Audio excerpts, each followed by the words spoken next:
आज हम उत्तराखंड के उस विजन पर चर्चा कर रहे हैं जो न केवल हमारी आस्था को सुरक्षित करेगा बल्कि इसे एक आधुनिक नीतिगत पहचान भी देगा।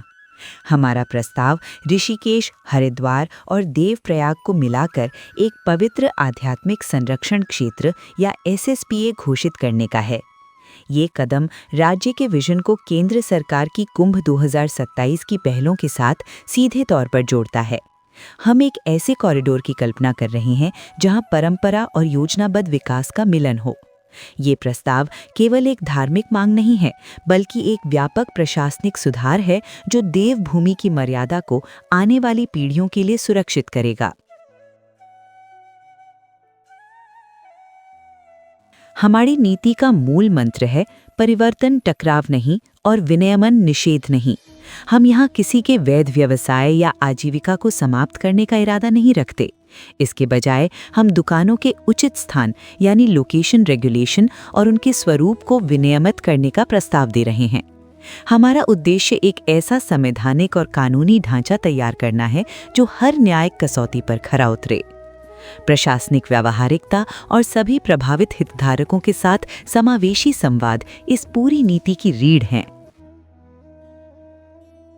कुंभ 2027 केवल एक धार्मिक सभा नहीं, बल्कि उत्तराखंड के लिए एक बड़ा आर्थिक इंजन साबित हो सकता है। अगर हम 2019 के प्रयागराज कुंभ के आंकड़ों को देखें तो वहां करीब 1.5 लाख करोड़ का आर्थिक प्रभाव देखा गया था। केवल जीएसटी और वैट से ही 500 करोड़ रुपए से अधिक का प्रत्यक्ष कर राजस्व प्राप्त हुआ था। यदि हम इस कॉरिडोर को शराब मुक्त और आध्यात्मिक रूप से सशक्त बनाते हैं तो ये कुछ लाइसेंसों से मिलने वाली आय की तुलना में कहीं अधिक दीर्घकालिक आर्थिक लाभ और वैश्विक सम्मान प्रदान करेगा। कुंभ 2027 में श्रद्धालुओं और पर्यटकों की संख्या पहले के सभी रिकॉर्ड तोड़ सकती है। ऋषिकेश, हरिद्वार और देवप्रयाग गंगा का आध्यात्मिक हृदय हैं, लेकिन वर्तमान में यहाँ शराब और मांस की दुकानों की मौजूदगी हमारी वैश्विक छवि और श्रद्धालुओं की भावनाओं के विपरीत है। ये समय है एक स्पष्ट धार्मिक कॉरिडोर को परिभाषित करने का, जो केंद्र के मौजूदा नीतिगत ढांचे के साथ मेल खाता हो। हमें कुंभ के भव्य आयोजन से आगे बढ़कर एक स्थायी नीतिगत निरंतरता की आवश्यकता है। हमारी प्राथमिक मांग है कि कुंभ कॉरिडोर को आधिकारिक तौर पर एक नियंत्रित पवित्र क्षेत्र घोषित किया जाए। इसके अंतर्गत अधिसूचित क्षेत्रों में शराब, मांस और नशीले पदार्थों पर पूर्ण प्रतिबंध होना चाहिए। हम शहरी नियोजन, पर्यटन और नदी संरक्षण को एक एकीकृत दृष्टिकोण से देखना चाहते हैं।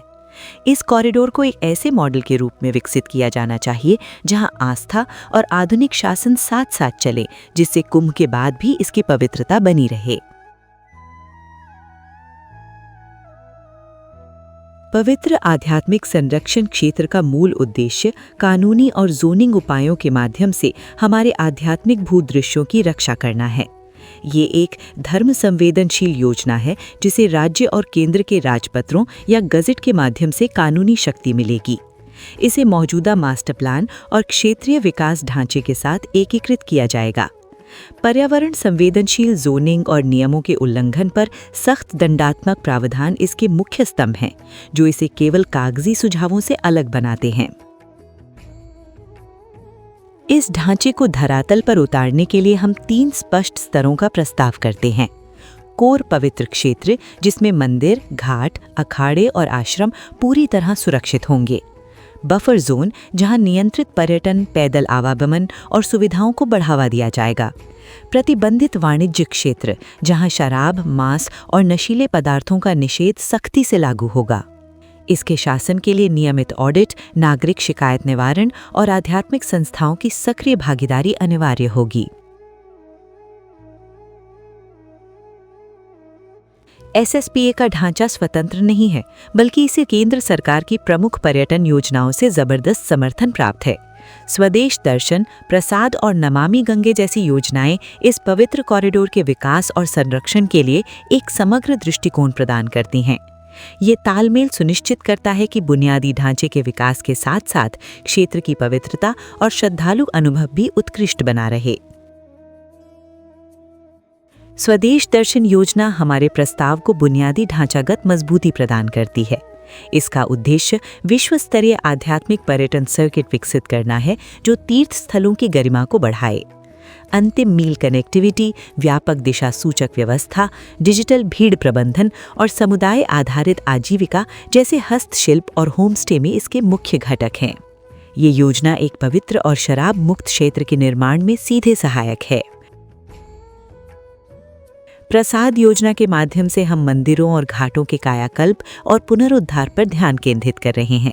ये योजना सुनिश्चित करती है कि स्थापत्य विरासत के संरक्षण के साथ साथ आधुनिक स्वच्छता, पेयजल और सुरक्षा व्यवस्था भी विश्व स्तरीय हो।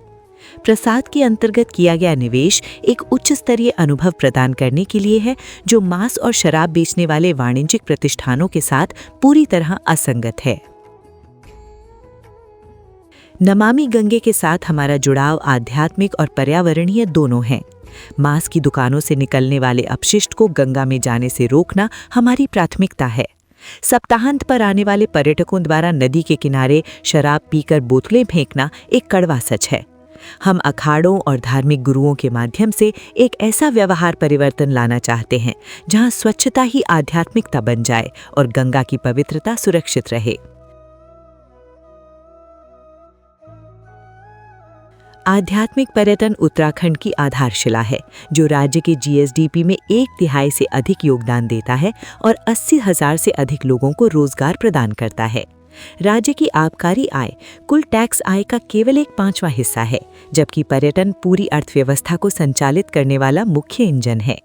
हमें चंद बार लाइसेंसों के राजस्व के लालच में संपूर्ण पर्यटन परिस्थितिकी तंत्र और राज्य की आध्यात्मिक साख की रक्षा करनी चाहिए। धरातल की स्थिति चिंताजनक है। कई प्रतिष्ठित योग विद्यालय अब ऋषिकेश को छोड़कर बाली जैसे अंतर्राष्ट्रीय स्थलों की ओर स्थानांतरित हो रहे हैं। संचालकों का मानना है कि ऋषिकेश के बढ़ते अति व्यावसायीकरण, नशा और शराब ने उस शांति को नष्ट कर दिया है जिसकी तलाश में विदेशी छात्र यहाँ आते थे। जब हम इन वैश्विक साधकों का विश्वास खोते हैं तो हम केवल एक पर्यटक नहीं बल्कि अपनी सतत पर्यटन आय की रीढ़ खो देते हैं। हमारा आध्यात्मिक ब्रांड वर्तमान में भीड़भाड़ और अशोभनीय व्यवहार के दोहरे संकट से जूझ रहा है। वीकेंड पार्टी पर्यटन का बढ़ता वर्चस्व तपोवन और लक्ष्मण झूला जैसे क्षेत्रों की पवित्रता को नष्ट कर रहा है। अंतर्राष्ट्रीय मीडिया की सुर्खियां अब चेतावनी दे रही हैं कि ऋषिकेश अपनी असली पहचान खो रहा है। गंभीर साधकों का मोह भंकोना हमारी वैश्विक आध्यात्मिक छवि और दीर्घकालिक राजस्व स्थिरता के लिए एक बड़ा खतरा है। आंकड़े गवाह हैं। एक विदेशी योग छात्र राज्य की अर्थव्यवस्था में लगभग 1.65 लाख रुपए का योगदान देता है और वो कानून और व्यवस्था पर न्यूनतम भार डालता है। इसके विपरीत 10 वीकेंड पर्यटक मिलकर भी केवल 70,000 रुपए का योगदान देते हैं और उनकी पुलिसिंग और सफाई लागत कहीं अधिक होती है। एक गंभीर आध्यात्मिक साधक 10-15 वीकेंड पर्यटकों के बराबर आर्थिक मूल्य प्रदान करता है। यही वास्तविक आर्थिक इंजन है जिसे हमें बचाना है। ये प्रस्ताव केवल भावनाओं पर नहीं बल्कि ठोस विन-विन नतीजों पर आधारित है। आर्थिक दृष्टिकोण से ये वेलनेस, परिवहन और हस्तशिल्प जैसे क्षेत्रों में उच्च स्थानीय रोजगार पैदा करेगा। पर्यावरणीय रूप से ये गंगा पर प्रदूषण के भार को कम करेगा और नाजुक हिमालयी पारिस्थितिकी तंत्र को संरक्षित करेगा। इस नीति के प्रभाव पूरी तरह मापे जा सकते हैं। ये पारंपरिक पर्यटन की तुलना में अधिक स्थानीय लाभ और राजस्व स्थिरता सुनिश्चित करती है। कचरे और अपशिष्ट जल में कमी से नदी की गुणवत्ता में सुधार होगा, जो भारत की जलवायु और सतत विकास प्रतिबद्धताओं के अनुरूप है। ये कॉरिडोर उच्च मूल्य वाले आध्यात्मिक पर्यटकों को आकर्षित करेगा, जिससे उत्तराखंड की अर्थव्यवस्था को एक नई दिशा मिलेगी। अंत में हमारा प्रस्ताव एक ऐसी नीति का है जो राज्य की कार्यवाही को केंद्र के बड़े दृष्टिकोण के साथ एकीकृत करता है। ऋषिकेश, हरिद्वार, देवप्रयाग को एक पवित्र आध्यात्मिक कॉरिडोर के रूप में घोषित करना उत्तराखंड को आस्था आधारित सतत विकास का एक वैश्विक मॉडल बना देगा। आइए 2027 के कुंभ को एक ऐसे आयोजन के रूप में देखें जो आने वाली पीढ़ियों के लिए एक दिव्य, प्रामाणिक और वैश्विक स्तर पर सम्मानित विरासत छोड़ जाए। आपके बहुमूल्य समय और उत्तराखंड के इस विजन के प्रति आपकी संवेदनशीलता के लिए बहुत बहुत धन्यवाद। मुझे विश्वास है कि साथ मिलकर हम इस विजन को हकीकत में बदल सकते हैं और गंगा की इस पवित्र भूमि की मर्यादा को नई ऊंचाइयों तक ले जा सकते हैं।